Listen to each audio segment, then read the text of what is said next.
Bonjour, nous sommes ravis de vous rencontrer. Vous êtes parmi les invités du Festival Travelling. Le public ne vous connaît pas forcément. Est-ce que je peux vous demander, vous, de vous présenter? Alors, je m'appelle Khalil Jorège en France. Je travaille avec Johanna depuis quelques années et nous nous définissons plus comme des chercheurs. C'est-à-dire qu'on travaille aussi bien en art, en cinéma et on s'embarque généralement sur des projets à long cours qui nous interrogent sur l'image, sur comment raconter des histoires.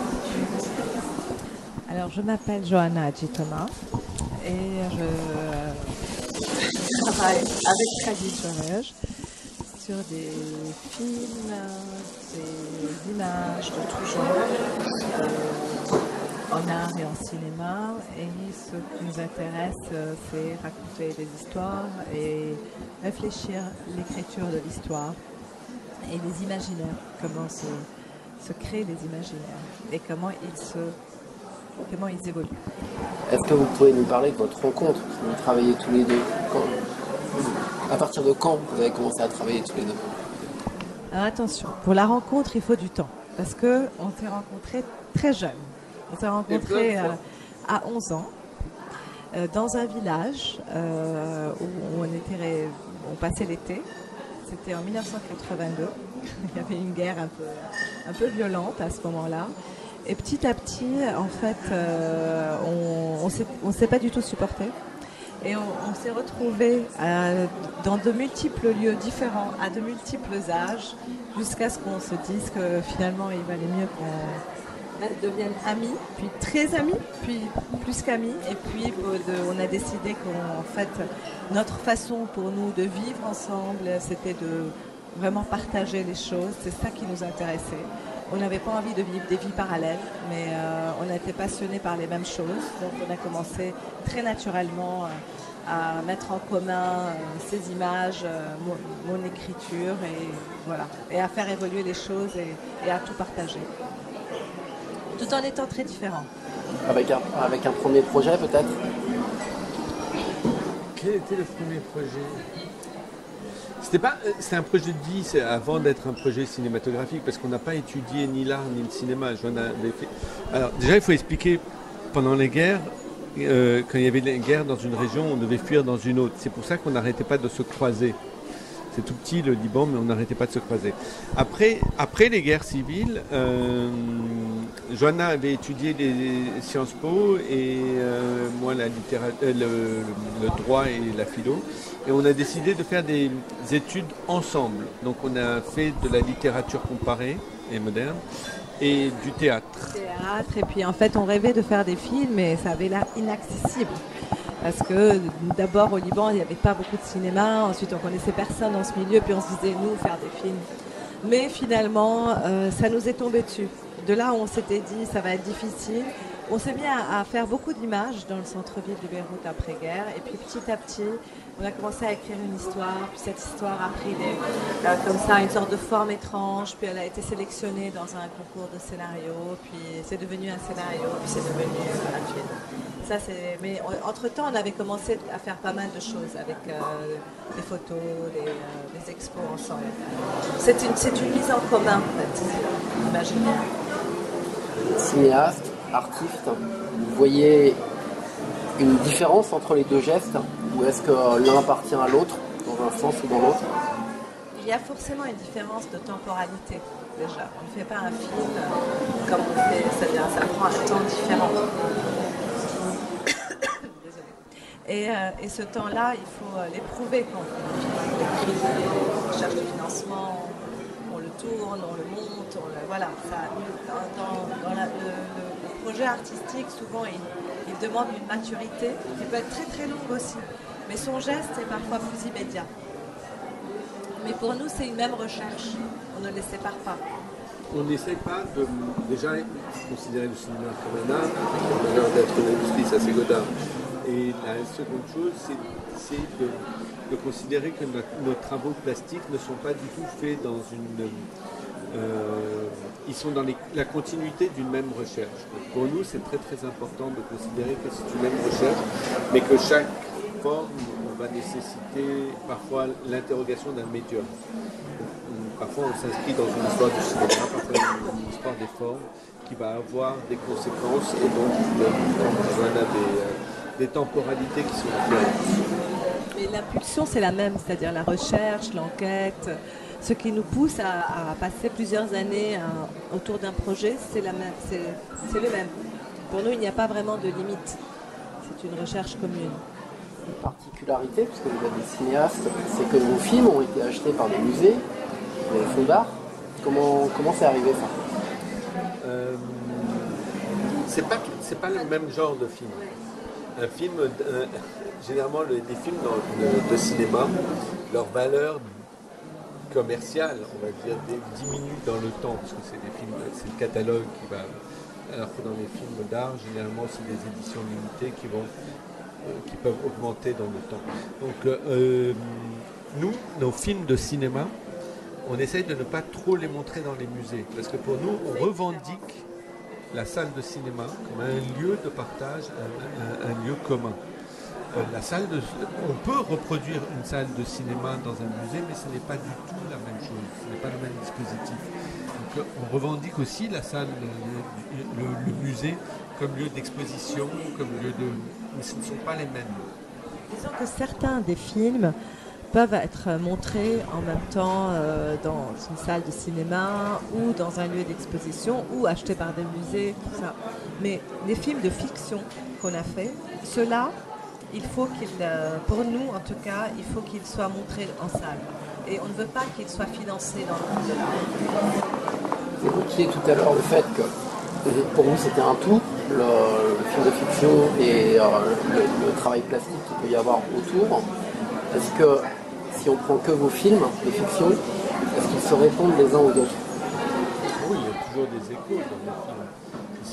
Bien sûr qu'ils se répondent parce qu'ils se renvoient. Ils peuvent participer d'une même recherche, même, mais ils n'essaient pas de reproduire, par exemple, forcément les mêmes formes. On est dans une recherche différente. Quand on trouve quelque chose, on n'a pas envie de le répéter. Mais il y a des choses qui sont communes au film. Ce qui se répète, d'abord, je pense, c'est une recherche thématique précise qui évolue en fait de film en film, mais qui, quelque part, on peut très bien voir nos obsessions, la façon qu'on a de vouloir travailler autour de l'histoire, comment on raconte une histoire, la recherche des émotions. Et aussi, je pense, le rapport aux acteurs est très important. C'est-à-dire, à partir du moment où on travaille avec des acteurs qui n'ont pas de scénario, et on a ce rapport à l'accident, au hasard, et à ce qui pourrait se dérouler, qui est en dehors de notre volonté, qui nous intéresse toujours. Et aussi le fait de faire une sorte de dispositif et de demander aux acteurs de, quelque part, d'évoluer dans ce dispositif. Ce dispositif est souvent très précis, mais des choses adviennent qui ne sont pas prévues. Et je crois que là, il y a beaucoup d'écho entre nos films. Plus que stylistique, parce qu'on ne veut pas juste s'enfermer dans un genre ou dans un style. On explore ce qu'on ne sait pas encore. C'est les échos dans la forme. C'est pas un geste de faire le contre-film précédent ou d'apporter une réponse ou un complément à un film que vous auriez fait avant. Si je prends par exemple Je veux voir avec le chauffeur qui conduit Catherine Deneuve et qui est finalement en retrait.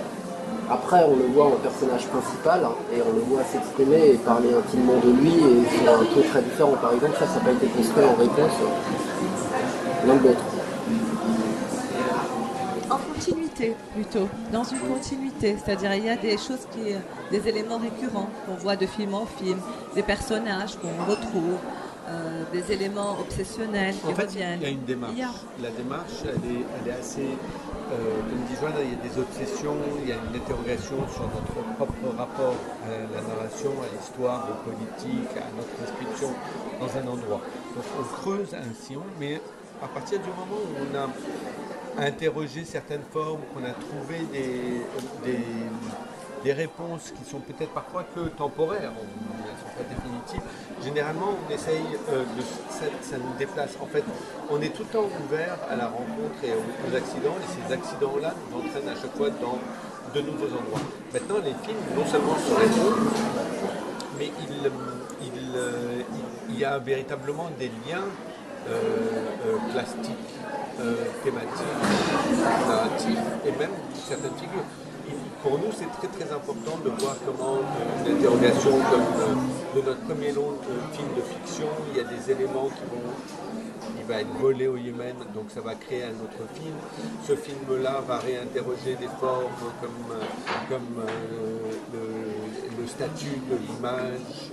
Donc ça va interroger Fiam, puis après on va aller dans Cendre et Perfect Day, on a des similitudes, ça va revenir sur un autre Fiam, etc. Donc je pense que les films se nourrissent en fait. Ils se nourrissent les uns les autres, plus qu'ils se font écho. Moi je n'aime pas beaucoup l'idée que les cinéastes se citent de film en film. En tout cas moi ça ne m'intéresse pas beaucoup d'être dans une autocitation. Ou voilà, d'avoir cette espèce d'idée de grande œuvre. Moi, ce que je cherche quelque chose. Mais les films se répondent et, parce qu'ils se nourrissent. En fait. Chaque film nous pousse à trouver autre chose. Mais bien sûr, on peut voir qu'il y a beaucoup d'intérêt sur l'absence des images, sur comment travailler justement une émotion de façon différente. Ça, c'est sûr. Mais c'est plus une nourriture et une enquête, une recherche. De film en film, on voit très bien comment cette recherche se déploie. Et moi, je ne mettrais pas seulement les films de fiction. Je mettrais les films de fiction, les documentaires, les vidéos d'art. C'est tout ça qui fait que, quelque part, ce qu'on a trouvé dans cette vidéo, on va le retrouver dans ce film de fiction. Quelque chose qu'on a fait dans une image, on va la retrouver là. Donc, c'est comme ça que ça fonctionne chez nous. Il y a aussi des maturations différentes. C'est-à-dire qu'au début, on avait remarqué que la plupart, c'était pas intentionnel, mais c'est un constat qu'on avait fait, que la plupart de nos films au début s'attaquaient à des temporalités courtes. C'est-à-dire qu'ils se passaient en une journée, que ce soit Sand, Perfect Day, Je veux voir, Open the Door, parce qu'on travaillait plus sur des états. Par la suite, on a voulu s'attaquer à un temps beaucoup plus déployé, à d'autres histoires, que ce soit Lebanese Rock Society, ou le film qu'on est en train de terminer maintenant, le nouveau long métrage de fiction, ou Izmir, où tout d'un coup on est confronté à des temps diégétiques, on va dire, nettement plus longs qu'avant ces 24 heures, qui nous permettaient de travailler sur un instant précis, qui était symptomatique de toute une histoire, bien sûr. Là, on s'intéresse aux histoires, à la grande histoire. Parce qu'en fait, un film, c'est pas quelque chose d'abstrait. Ça accompagne votre vie. Donc, vous évoluez. Le film évolue avec vous. La façon de faire des films. Et c'est ça qui est le plus important aussi. C'est que avant, on était dans une recherche très immédiate de sensations, de rapport à l'histoire, alors que maintenant, on a plus envie de revenir sur les choses, de réfléchir à une transmission, de revenir dans un temps de l'histoire peut-être plus long. Sinon, je vais vous poser des questions assez ciblées sur quelques-uns de vos films. On n'a pas le temps d'analyser tous les films avec le même développement. Je vais commencer par Smirne, donc du coup un film documentaire. Je vais vous poser une question sur la motivation de ce film-là. Est-ce qu'elle était plutôt de l'ordre intime et personnel, ou au contraire, ou au complément? Est-ce qu'on était sur une recherche un petit peu déguisé de biais, d'une cause possible, des fondations qui ont amené ce qui s'est amené après à Beyrouth. Parce qu'on interroge un flux migratoire quelque part vers Beyrouth, les Grecs qui sont arrivés à Beyrouth. Est-ce que dans cette question-là, il n'y avait pas déjà une interrogation sur ce qui allait après aller se passer à Beyrouth et au Liban d'une manière générale? Elle n'est pas consciente, en tout cas. C'est un film qui interroge peut-être la migration, mais la migration qu'aujourd'hui, par exemple, vivent les Syriens qui reprennent le chemin, ou les Palestiniens, etc. Cette notion d'exil était très très importante pour nous. Mais ça n'interroge pas une trajectoire précise, ça interroge plutôt la transmission d'un imaginaire qui n'est pas forcément un imaginaire qu'on a vécu, mais qui nous a été transmis. C'est un film sur la rencontre de deux souvenirs, disons. Le souvenir que Etel Adnan, qui partage avec nous ce film, veut livrer aussi, et celui de ma famille. Et en fait, quand on grandit avec des histoires familiales d'un exil ou d'un trauma, on les porte et parfois elles deviennent lourdes. En fait. Et ça faisait très longtemps que Etel, Khalil et moi, on voulait faire ce voyage ensemble. Et à un moment, tout d'un coup, ça devient pressant. Ouais, c'est comme ça. Vous avez un projet qui est dans votre tête pendant très longtemps. Pourquoi ce projet est devenu pressant? Est-ce que c'est parce que c'était de l'ordre de l'intime? Justement, à un moment, il fallait, comme on dit dans le film, poser la valise de ce qu'on nous avait transmis. Peut-être aussi parce qu'on avait envie de réfléchir à l'Empire ottoman. Et est-ce que ce qu'on vivait dans la région n'était pas quelque part lié à tout ce qu'on avait vécu avant avec cet Empire ottoman qui est très peu montré, très peu questionné, dans très peu de films. Donc c'était bien aussi d'en parler. Et aussi peut-être parce que justement Izmir, la Turquie, la Grèce, le Liban, tous ces flux migratoires à ce moment-là, ça avait un écho. Il y a quelque chose qui est important, c'est que tout le travail consiste à partir de quelque chose de très personnel, très intime, mais qu'on puisse partager.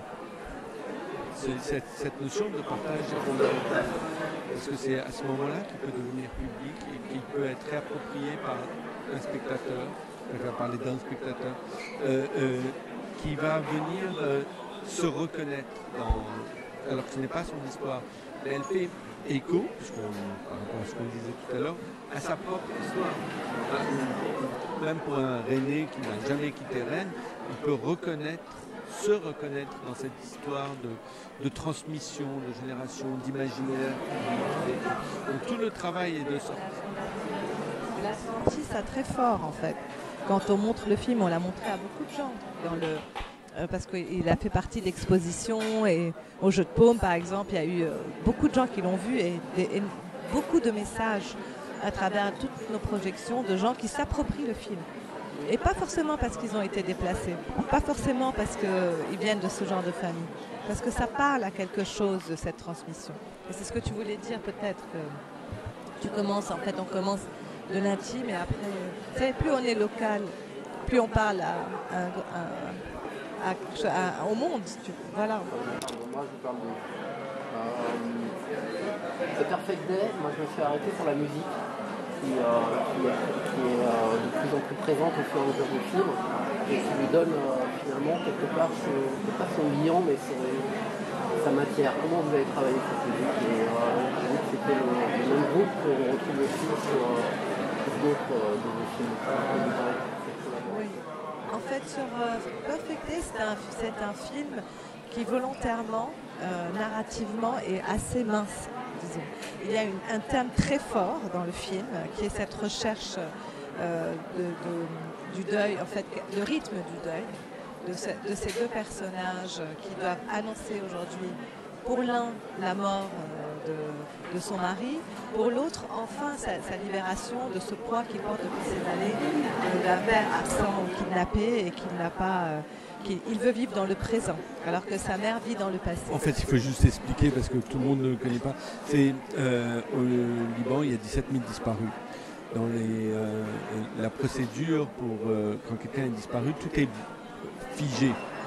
Et le Perfect Day raconte une journée particulière où Malek, le personnage principal, a réussi enfin à convaincre sa mère pour la énième fois de déclarer son père qui a disparu 15 ans avant, mort, pour pouvoir sortir de cette... sortir du passé qu'il est, de ce passé et se projeter dans autre chose. Donc un même événement est vécu avec 15 ans de décalage. Pour la mère, il est mort aujourd'hui, pour Malek, il est mort il y a 15 ans. Et pour nous, c'était aussi une façon, il fallait montrer beaucoup de sensations, des sensations et la musique. Donc l'image est extrêmement travaillée. Les présences physiques des personnages aussi, et la musique bien sûr. Donc la musique, elle a été pensée et réfléchie déjà presque au moment du film, au moment de son tournage. Il faut créer des atmosphères. C'était l'atmosphère, était très très importante. C'est un film de sensation, pas de narration. C'est un film de sensation en fait. Et la musique fait partie de ça. C'est des groupes avec lesquels on travaille, des collaborateurs. On a fait plusieurs films avec eux et donc on a fait Je veux voir aussi avec eux. Izmir. Et du coup, c'était aussi une question de ce film, moi je l'ai ressenti comme ça, de mettre à l'écran un état d'âme. Et un état d'âme que je dirais béruthin.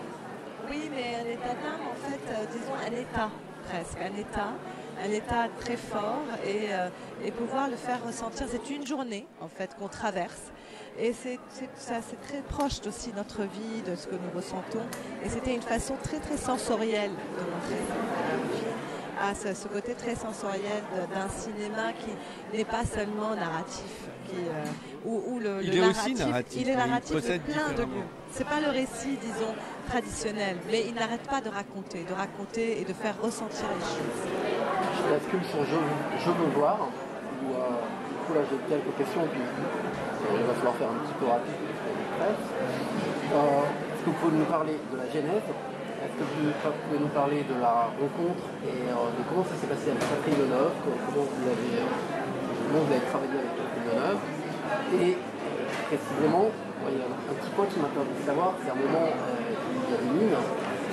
J'imagine, moi, en tant que spectateur, que cet épisode-là est réel. Mais par contre, je pense qu'il n'a pas été filmé en direct. Je pense qu'il faut vraiment arriver dans l'expérience, dans le dispositif que vous avez fait. Et après, vous avez dit, ah tiens, c'était pas mal, peut-être qu'on va le refilmer ailleurs. Est-ce que je me trompe? Pour la genèse, on va d'abord commencer par les premières questions. Pour la genèse du film, en fait, ce film-là, il a commencé durant la guerre de 2006. Donc c'est une guerre que nous, qui était entre Israël et le Liban, et que nous, on a vécu à distance parce qu'on était dans un festival de cinéma à Marseille. Et on n'a pas pu revenir à Beyrouth parce que tous les accès étaient fermés. Donc on a regardé cette guerre à travers des écrans d'ordinateurs, de télévision. Et c'était extrêmement difficile. C'est la première fois qu'on vivait cette expérience loin de la ville, du Liban, du pays plutôt. Et en fait, on a été très marqués par la façon dont les images n'arrêtaient rien, n'arrêtaient pas le conflit. Et on s'est dit, après, qu'est-ce qu'on va faire? Quel genre d'image on va faire pour témoigner? Quel genre de film? Les images étaient particulièrement spectaculaires. Il fallait donc intolérable un genre d'image. Et il fallait, après, on a ressenti juste après que notre territoire cinématographique serait précisé, une possibilité de faire du cinéma s'amuser. Donc on a voulu,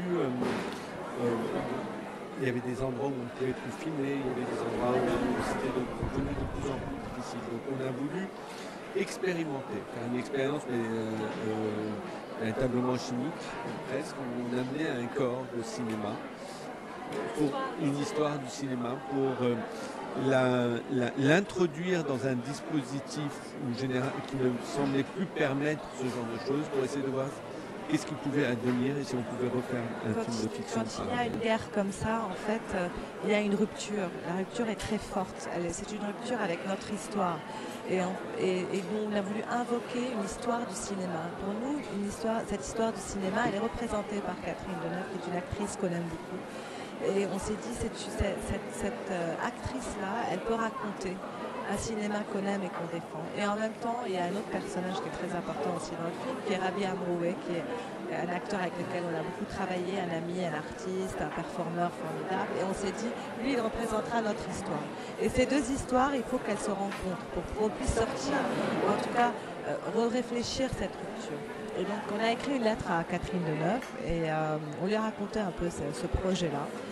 Et on s'est rencontrés, on lui a raconté notre façon de travailler. On lui a dit, voilà, il n'y a pas d'argent pour le film, parce que c'est un film qui doit se faire sans argent.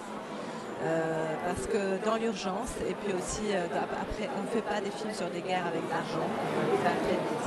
sans moyens, et il n'y aura pas de scénario. Nous, on l'aura, mais vous ne l'aurez pas. Et Non, à nous, tout on ça, avait le scénario. Oui, mais nous, on l'aura, mais elle ne l'aura pas parce que ça faisait partie de l'expérience et que ça risquait d'être dangereux. Et à tout ça, elle disait oui, d'accord. Donc, Et, on est parti comme le ça. danger était connu dès le début, parce qu'on savait qu'il y avait toutes ces bombes à sous-munitions, il y avait plus d'1 million de mines perses. Ça a été même un problème avec son assurance, mais Mais dans le film, en fait, on travaille là-dessus, c'est-à-dire qu'on ne décortique pas ce film, parce que ce qui se passe ou ce qui ne se passe pas, ce qui se déroule sur le moment même, c'est justement toute la question du film. C'est qu'est-ce qu'on voit, qu'est-ce qu'on expérimente, qu'est-ce qui est vrai, qu'est-ce qui ne l'est pas. Et je crois que c'est ça qui fait que le spectateur aussi, tiens, il regarde, il se pose des questions. Et c'était continuellement cette idée de ne pas rester passif par rapport à ce qu'on voit, parce que la plupart des conflits qu'on voit en général de façon télévisée ou dans les images, c'est des conflits qui nous tiennent aujourd'hui à distance. Bien sûr, on s'intéresse, mais on n'est pas totalement dans le conflit, on est ailleurs. Et dans ce film, c'était une idée de continuellement perturber le regard. déplacer le regard, ne pas être dans celui de la victime, et d'être dans celui, au contraire, de celui qui est dans un rapport presque dialectique à l'autre, qui a besoin de l'autre. Ils ont besoin mutuellement l'un de l'autre. Et à la fin, vous finissez par ce chant contre chant, où ils se reconnaissent mutuellement. Le regard, aussi, c'est leur regard qui nous permet de voir les choses. Je vais poser une dernière question sur votre style, votre grammaire photographique. On voit sur les voitures, on voit des paysages qui défilent, on voit des frontières, on voit des professions, on voit des recherches, des quêtes. Est-ce que votre style, vous l'avez un petit peu emprunté, inconsciemment ou consciemment, à d'autres? Et notamment, je pense à des maîtres du cinéma du côté oriental, du côté Kiarostami, Panahi peut-être aussi. Est-ce que vous pouvez nous en dire? Non, je ne dirais pas qu'on l'a emprunté à d'autres. Moi, vous savez, moi j'aime beaucoup l'admiration. C'est pas quelque chose que je ne reconnais pas. Je peux admirer beaucoup le style de quelqu'un comme Abbas Kiarostami, mais notre style est très différent. Parce que le cinéma, justement, c'est une histoire de forme. Et on peut évoquer certaines choses. On peut avoir une conversation avec d'autres maîtres du cinéma. Si vous voulez. On peut aimer et chérir certains plans. Mais je crois que les contextes sont tellement différents. La façon, la liberté qu'on peut avoir ou la privation de liberté qu'on peut avoir dans certains pays quand on filme, fait qu'on va filmer d'une certaine façon. Nous, par exemple, la voiture est une constante parce que, justement, elle est une constante de notre vie. Et la plupart des choses qu'on voit dans nos films se ressemblent tellement à la ville de Beyrouth qu'on ne peut pas les sortir de là. C'est vraiment... ou au Liban. Et comme en fait les films de Abbas ou de Panahi sont tellement ancrés en Iran. Donc je dirais que c'est assez compliqué pour nous. Je pense qu'on a une grammaire qu'on voit très bien, disons, dans nos œuvres artistiques aussi, et que justement la question des échos entre les œuvres montre bien qu'en fait, et qu'elles se nourrissent et qu'elles s'alimentent, et qu'en fait mais moi, je serais très heureuse que quelqu'un me dise en sortant d'un film, ce film m'a rappelé Abbas Kiarostami, qui était un de mes amis à Sucre-Khalil et qu'on a beaucoup aimé dans notre vie personnelle et en tant que cinéaste. Donc, ce serait un grand compliment. Merci beaucoup. Merci.